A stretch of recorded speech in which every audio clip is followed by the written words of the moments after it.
My name is Jeph Hatfield. I grew up in Enid, Oklahoma. I had an interest in the cryptid phenomena at an early age. My dad had a big blue coffee table book called Mysteries of the Unexplained, and had Sasquatch and other things in there. I had a guy come in to my dad's shop at one time because my dad, he like I said, he owned a sporting goods store. This guy was a radio announcer in Enid, and he said that he was driving home from Stillwater at the Billings exit. Something that was bent over, looked like it was eating roadkill, and it stood up on two legs and ran off. And nobody knew what to think about that because nobody was thinking about Sasquatch during that whole time.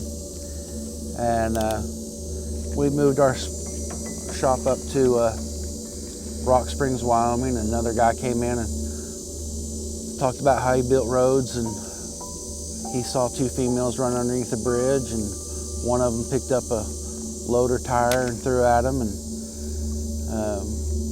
so just the years I've gotten kind of inundated with little things, and I was up in Washington and working a job, and that's kind of like when I very first started like actually getting out and doing things, investing time into Sasquatch research, so to have it. But then YouTube started to come along and start hearing different things, and I've had a couple incidences happen.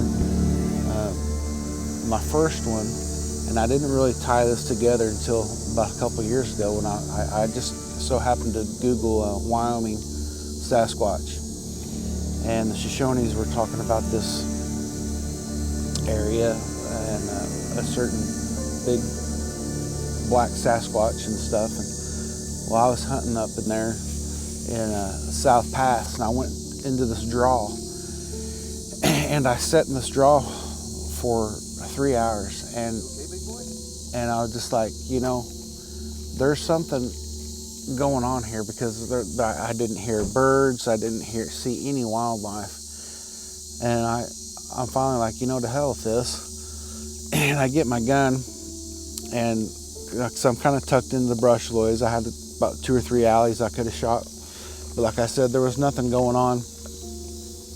Everything was dead, quiet, and so I'm like, I'm gonna get out of here. And I go to stand up, and I hear some movement, and I look over, and I could see something that was massive, but all I could see was like just the top half of it. And I saw it just kind of turn and walk just for a second, because there was so much cover and brush. And I ran to my cousins, and I said, "You guys wouldn't believe the moose I saw." I said it had to be 7 to 8 feet tall, and I said it was wide as a Cadillac. And I said I saw the back of it, and they're like, "No, it's not. You Okie, you don't know what you saw. Moose don't get that big." And for a long time, I thought it was just a moose, because even back then, nobody's thinking. Everybody's Sasquatch. Well, that's up in the Pacific Northwest, but. Anyways, you put together all the data, and it's like was it a moose or a Sasquatch? Moose are going to make a lot of noise going through the forest, and they're not going to just stand there and watch you for 3 hours, And so, anyways, I befriended Brian and started the Red Dirt Cryptids, and Brian was wanting to start a group, and I'd kind of looked into groups for a long time, but I just never really got into it, because there's a lot of drama, and then plus I'm a Christ follower, and I didn't want to go outside of that realm and mess with stuff I wasn't supposed to, or get on a different track. And met Brian, and we talked about the direction of the group of Red Dirt Cryptids, and I was on board with that, and I was like, yeah, let's do it. And it's been quite an adventure. We got to meet a lot of people, and look forward to hearing everybody's stories, and appreciate your time.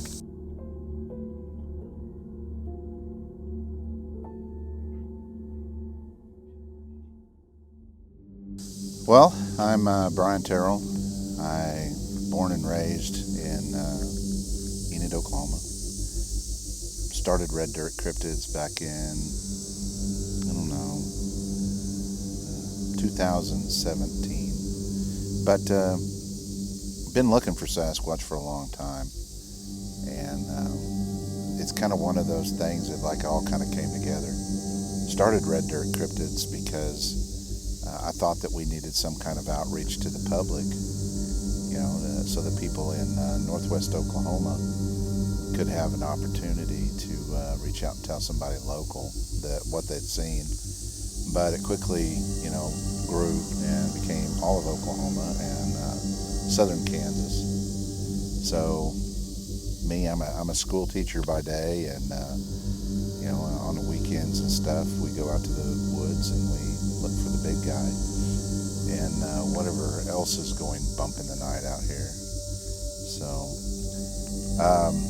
as far as my experiences, I guess you could say it all started when I was about 11 or 12 years old, and down on the family farm in between Dover and Crescent, I found a track that I didn't understand. I was a pretty young fella. I'd say one of my hobbies was tracking. I guess you could say I was self-taught. And,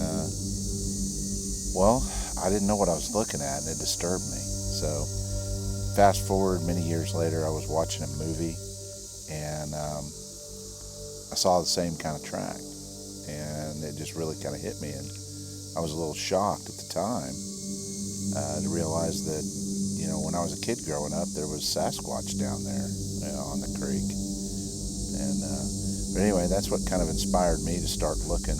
Had a lot of experiences since then, but we're always trying to push the envelope, always trying to put ourselves in situations where we can have another encounter.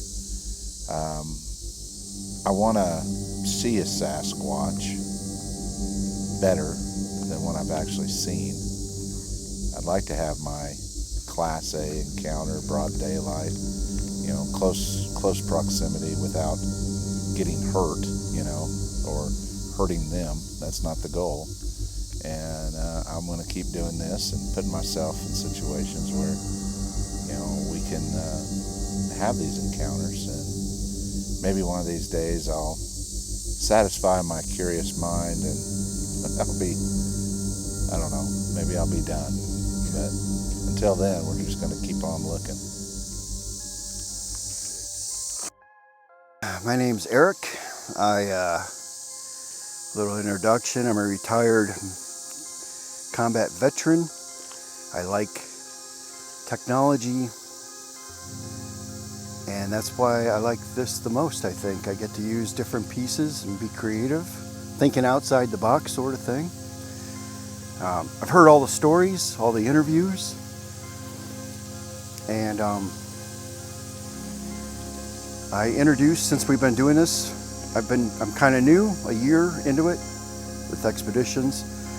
Introduced some thinking outside the box tactics, luring them into the camp. I believe some techniques have worked pretty good. And this year we're coming into the new season. I got some good ideas. Can't wait to see how many results, what comes from those results or those techniques.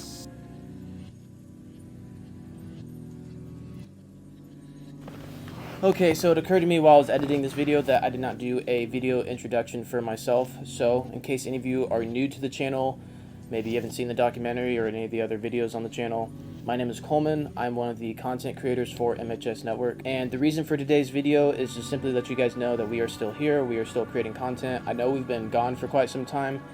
There's a lot of reasons for that. One of those reasons is we have been working behind the scenes on our next documentary, the sequel to Expedition Alone. we're working on that, working on funding, working on all the pre-production stuff, so stay tuned for that. It will eventually come out. But in the meantime, now that the weather's cooled off, me and the guys at Red Dirt, who you saw earlier in this video, are going to be traveling all over the state of Oklahoma to do cryptid research, Bigfoot research, and I'm going to be filming those expeditions and posting them on the YouTube channel. I really want to make sure I bring you guys the best possible quality content that I can possibly give you. So this is going to be stuff that you guys, I promise, are not going to want to miss. If you are interested, please go ahead, hit the subscribe button, hit the notification bell, so that way you can be updated whenever we upload new stuff to the channel. Again, we are still here. We are going to start uploading again here soon. Just bear with us. I appreciate all of our subscribers, all of our viewers. I appreciate all of you so much. Thank you for all of your support, and I'm going to see you guys real soon. Peace.